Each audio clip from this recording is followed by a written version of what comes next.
I know that some of you have traveled from New Orleans today, and the interstate is shut down because of a very serious accident involving a school bus, and I know that several students were taken to a hospital.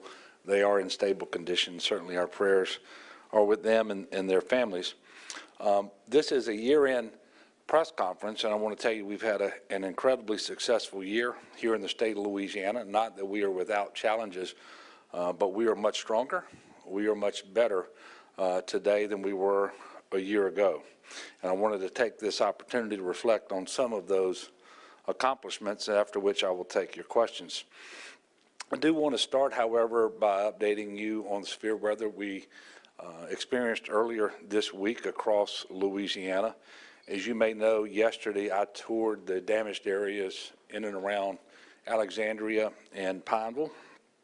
We did have one confirmed fatality in Vernon Parish, 59-year-old Betty Patan, and I ask that you pray for her family, especially as they enter into this holiday season.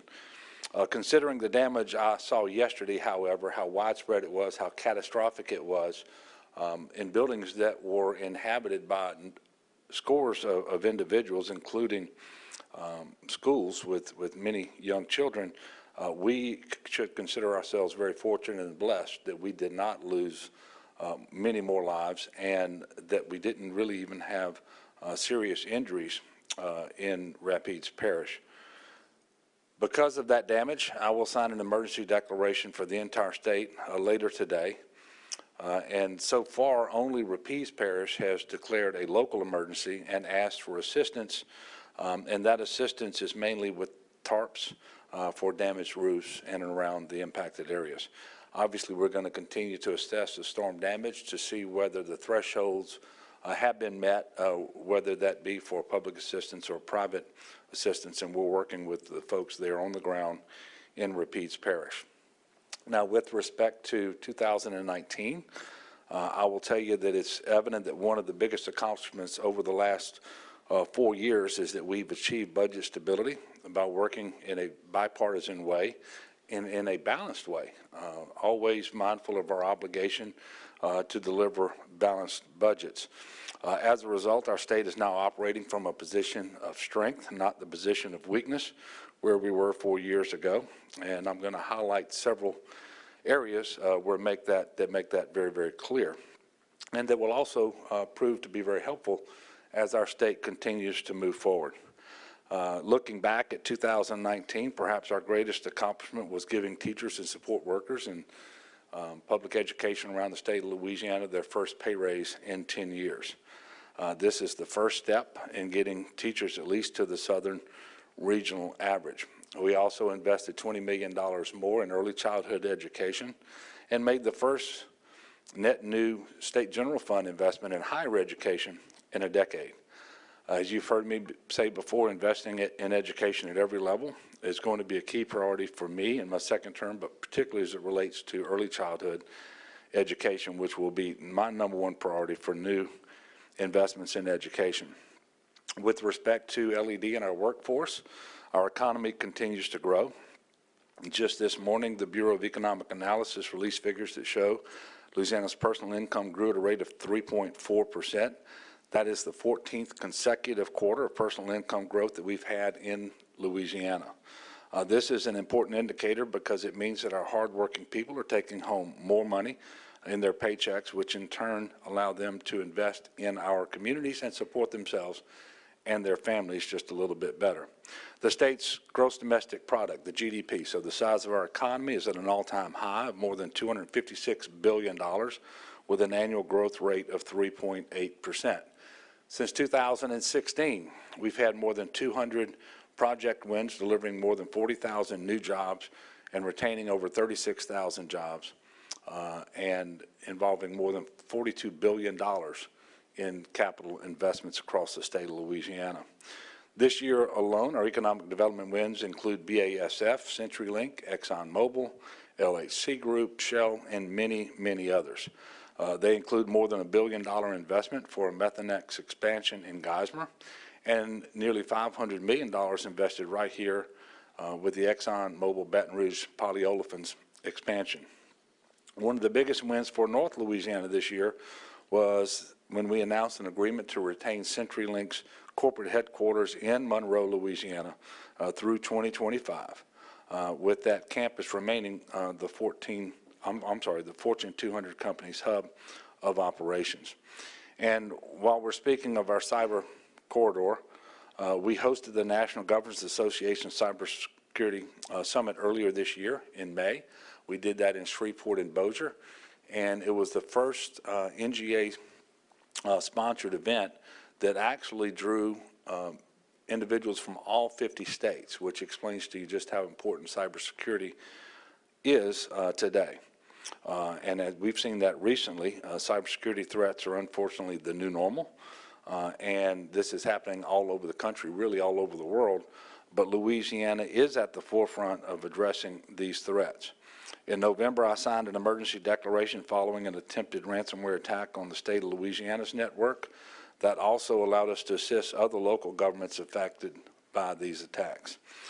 Today, I'm announcing that I have extended the executive order to allow us to continue to assist the city of New Orleans as it recovers from its own more recent cyber attack.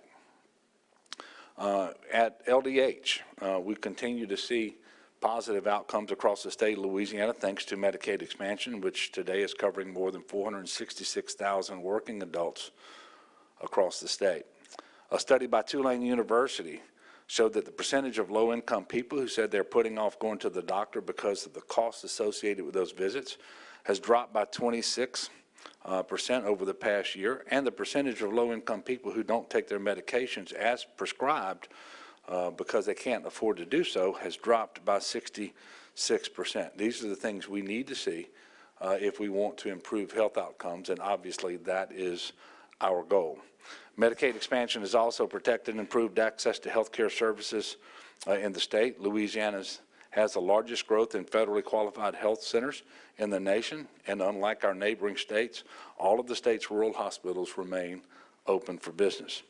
The Louisiana Department of Health is leading the nation in the fight to eliminate the hepatitis C virus. In July, we finalized the first of its kind drug pricing agreement that allows the state to provide unlimited access over the next 5 years to costly hepatitis C medications. These are cures to Louisiana Medicaid recipients and to inmates in the Louisiana Department of Corrections, while capping the state's annual expenditures at no more than we spent last year to treat just 3% of that population. And we have already treated more people in this fiscal year than we did all of last fiscal year.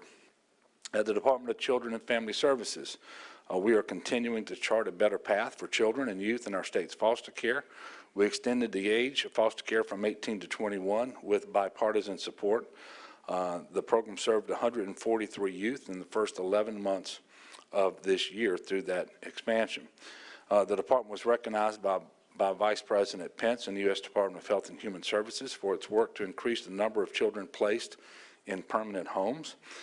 This year we had 893 adoptions from our foster care system. That's the second highest on record, and we've had a 22% increase in teen adoptions. And we've set records over the past 4 years with a combined total of 3,311 adoptions out of the foster care program. In CPRA, I will sum it up this way. In 2019, we had more coastal restoration protection projects underway than in any point in our state's history. At the Department of Transportation, we continue to make strides in chipping away at our transportation backlog. This year, as you know, I signed a bill appropriating $700 million from the BP oil spill settlement to transportation projects across the state. That funding will be available starting next year when it is bonded out. And while we're talking about infrastructure, I have an announcement to make today with regard to our watershed initiative. We're going to be moving forward with a group of flood risk reduction projects from around the state that will reduce flood risk for communities without having any adverse impacts on their upstream and downstream neighbors. And thanks to the hard work and commitment of people across the state of Louisiana, but particularly legislators such as Representative Dorothy Sue Hill, Representative Bernard Labat, Representative Jack McFarland, Senator John Smith, Senator Jim Fannin, Senator Eric LaFleur, and Senator Gerald Long and Senator Jay Luneau, we've identified several state watershed projects, many of which will begin construction next year. And some of these projects include drainage improvements at the LSU Alexandria campus, about $3.7 million worth, work at Bayou Coquetry for $330,000, work at the Caney Creek Dam for $2.5 million, and the Bundy Creek Dam for $11.7 million. Together, these projects throughout the state will total more than $92 million, and the funding would be allocated from the $1.2 billion in federal flood mitigation funding that are for the Louisiana Watershed Initiative. And it's important to note that these projects will be funded separate and apart from the $100 million round one funding, which is available for local governments to apply for. And in one final note, this week I also signed an executive order creating Louisiana's Complete Count Committee to help raise awareness of the U.S. Census and the importance of everyone in Louisiana to respond to that census, which will happen next year in 2020. We will have a formal census kickoff next year, and I am thankful to the 21 people who agreed to be on our Complete Count Committee. It is vital that every Louisianan participate in the census. That provides us an opportunity once every 10 years to take a snapshot of our population, but also we need to make sure that we're in the best possible shape to receive our share of federal resources as they are made available by the federal government. And on that very positive note, I look forward to 2020, and I hope and pray that it'll be the best year ever for all of the people of Louisiana and certainly for our state. And I want to wish everyone a Merry Christmas. And I am now extremely happy to take your questions. Melinda. In terms of your approach to the executive budget proposal now that REC has not forecasted, are you going to take the same approach that you did earlier this year, which is work off the forecast that hasn't actually been adopted but that the economists recommended? Yeah, well, the indication we have is that the legislature, and I shouldn't say the legislature, the REC, but it's comprised of legislative leadership, at least two of the voting members of the REC, that they will adopt a forecast at some point. I don't know what it would be based on if it's not on the recommendations of the economists. And so we will work with a planning document that is based upon that figure, and that figure, by the way, being the lowest of the two increases recommended by the economists. And in this case, the lower figures were provided by the administration. And so we will work with those numbers in order to inform our spending plan for next year.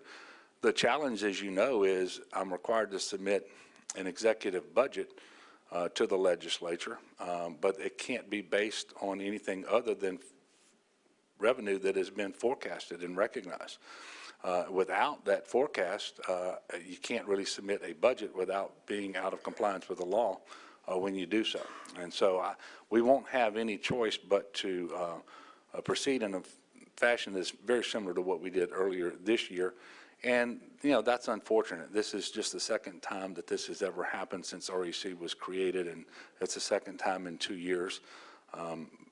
But with new legislative leadership coming on board in the middle of next month, hopefully we will be able to have an REC that will get back to functioning the way that it should. And by the way, it wasn't just the inability to come up with the general fund forecast to inform the executive budget proposal, but also it impacted our ability to do some other things like coastal restoration protection projects in Plaquemines Parish that required a BA7, but we couldn't do.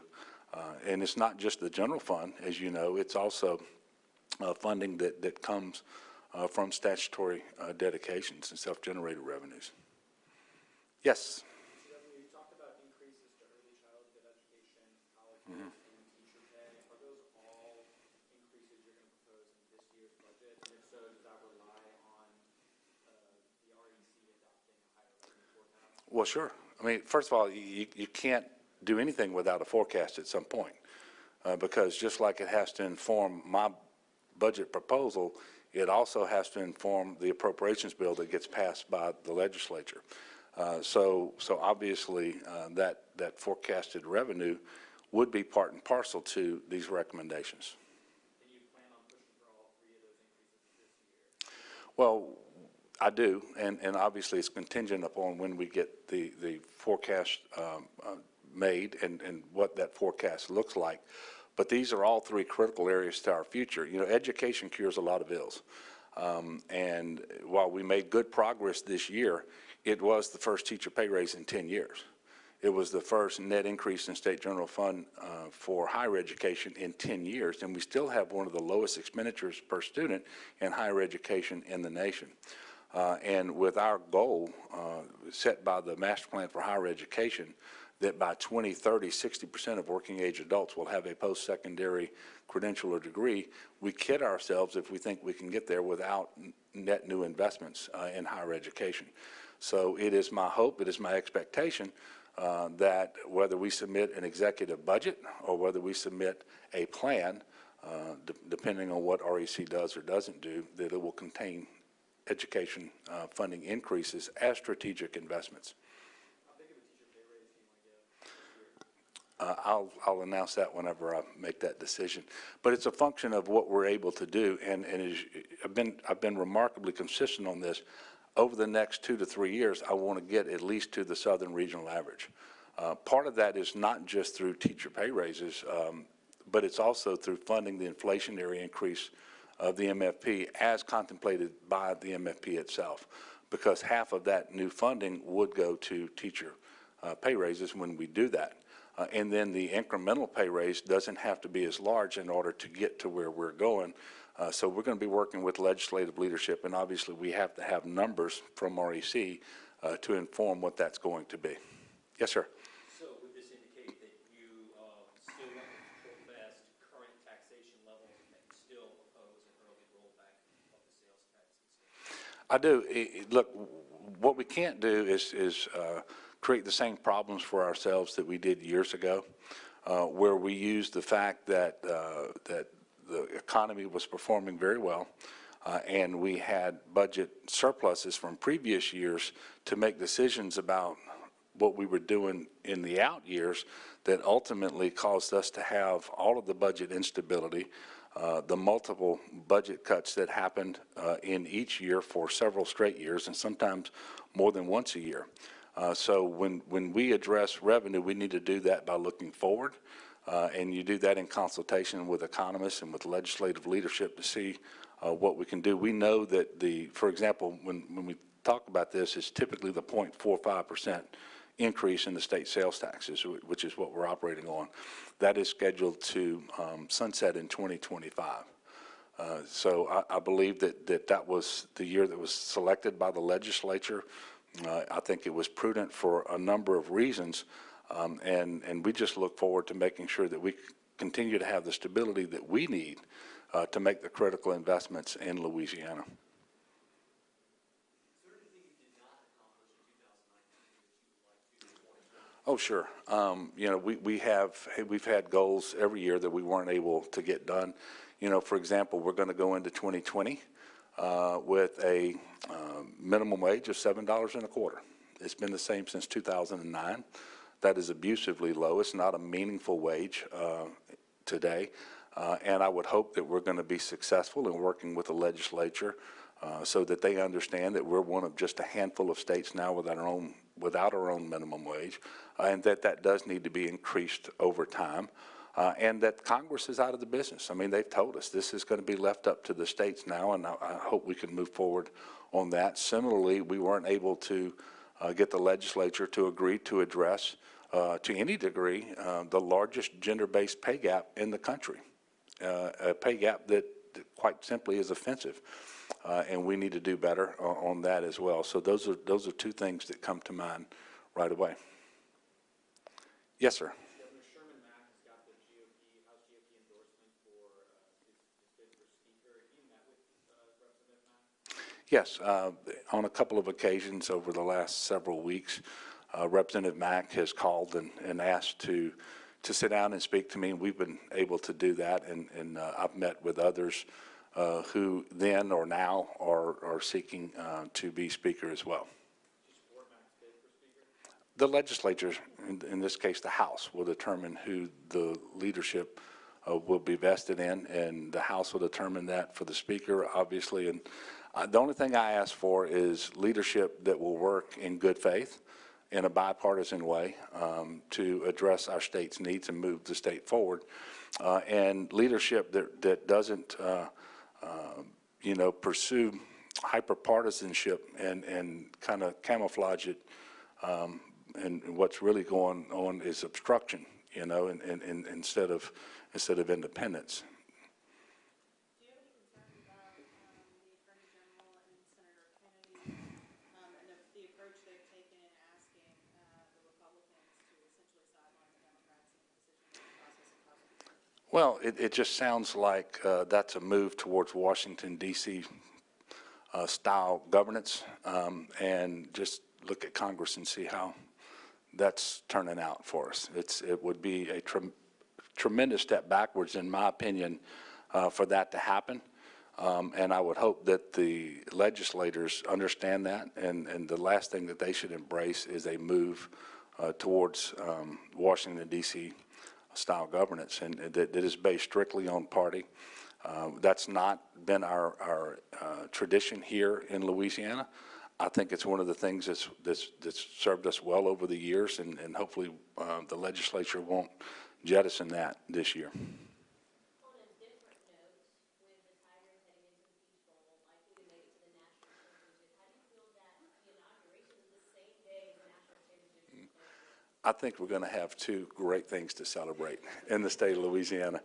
And I like your optimism about the LSU being likely to go to the national championship game.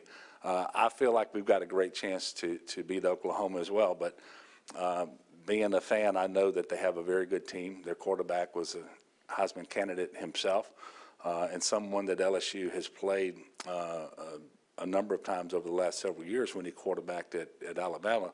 So they have a great team, and I'm looking forward to Coach O getting his team prepared and focused on winning the Peach Bowl on the 28th of December, and then turning their focus on whoever their opponent's going to be on January the 13th.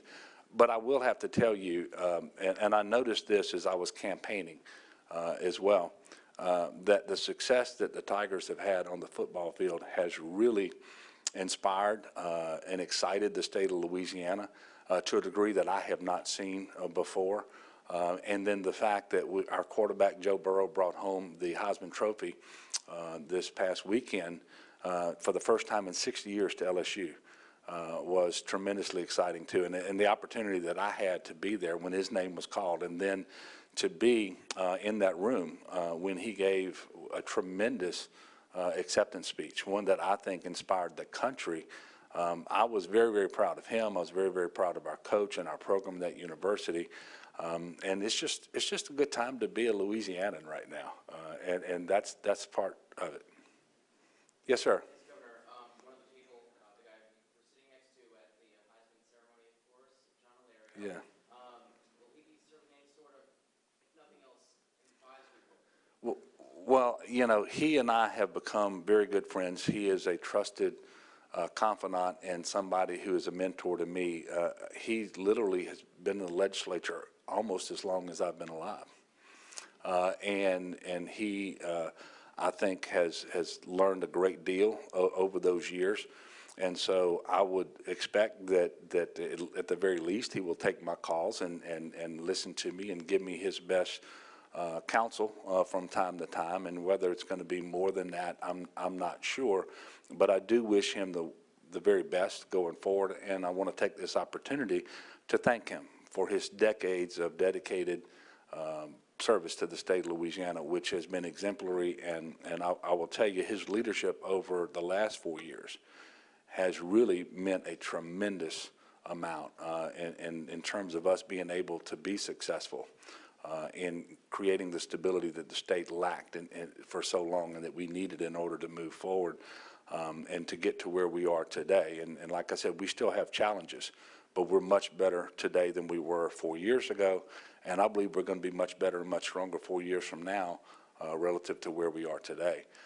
And a lot of that has to do with John Alario, and hopefully his legacy will be one that will live on in the Senate even when he is personally absent, and that we'll find collegiality there and a sense of bipartisanship, and that people will actively seek to work together as legislators, but also work together with my office to make sure that we continue to move forward, and that they can take some inspiration from John Alario in doing so. On that subject, are there any staff changes you are ready to announce? Now, I think, Melinda, if you know me by now, if I was ready to announce them, I would announce them. If and when there were going to be additional changes, I will let you all know. I don't have anything to announce today.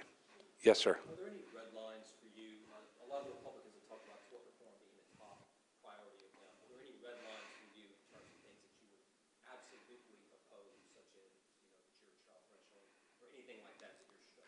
No, I'm not creating any red lines today, and I would point out that a compromise was available in the legislative session this year that the author of the bill chose not to accept, which indicated to me that he wasn't as much interested in legislating as he was in creating an issue for the election.